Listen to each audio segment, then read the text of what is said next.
urdhër me firmë të Altin Troplinit.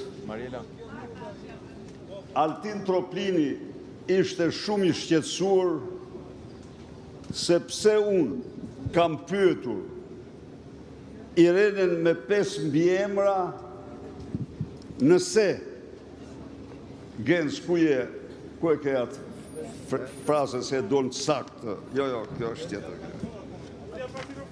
Ma e pak atë Gens. Do me thënë, i shqetësuar gjerë në palcë Altin Troplini që po shtonte një gotë verë me pojen me pojen Anida e kishte në zyrë se vetë tani për fyrjen e gjyqtares në gjojni pak tu të parashikur në kaq e aq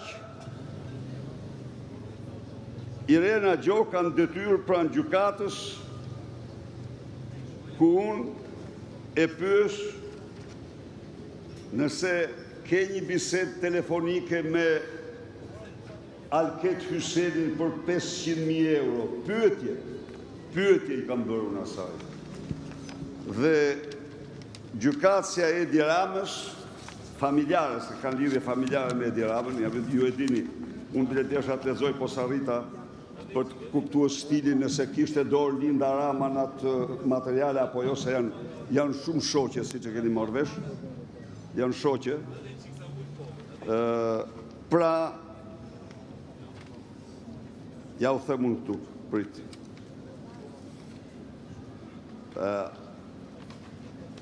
A keti ndonjë bisedë me Alket Hysenin në cilën flitet për 500.000 euro për rishfet për të hequr nga klasifikimi si grup kriminal, apo e ke me Mirel Mërtiri? Tani këte Irena me 5 mbiemra e ka marrë si fyrje.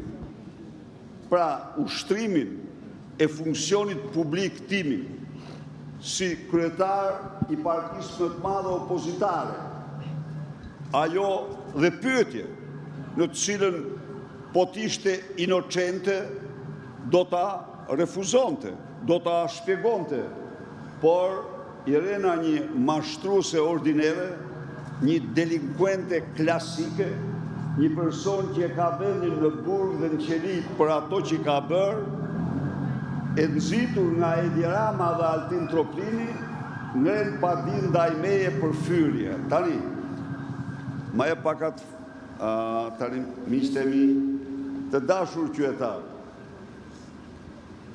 Irena me 5 mbiemra ka këte kurikull. Me datën 26 shtator 2003, avokatët e mi kërkojnë të jap dorëheqjen për konflikt interesi, me qenë se ajo ishte shkarkuar nga KLD-ja në vitin 1996 me firmen e Sali Berishës. Por Irena nuk pranoi të jap dorëheqjen sepse tha nuk keni dokument për këtë gjë. Pyetja, keni dokument?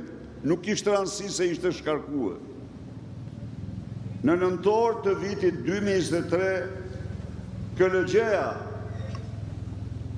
ju jep avokatërve të mi vendim në KLD-s për shkarkim në Irena Gjokës. KLD-ja ju dorëzoi avokatërve të mi vendimin që Këshilli i Lartë i Drejtësisë kishte marrë për shkarkim në saj në vitin 96.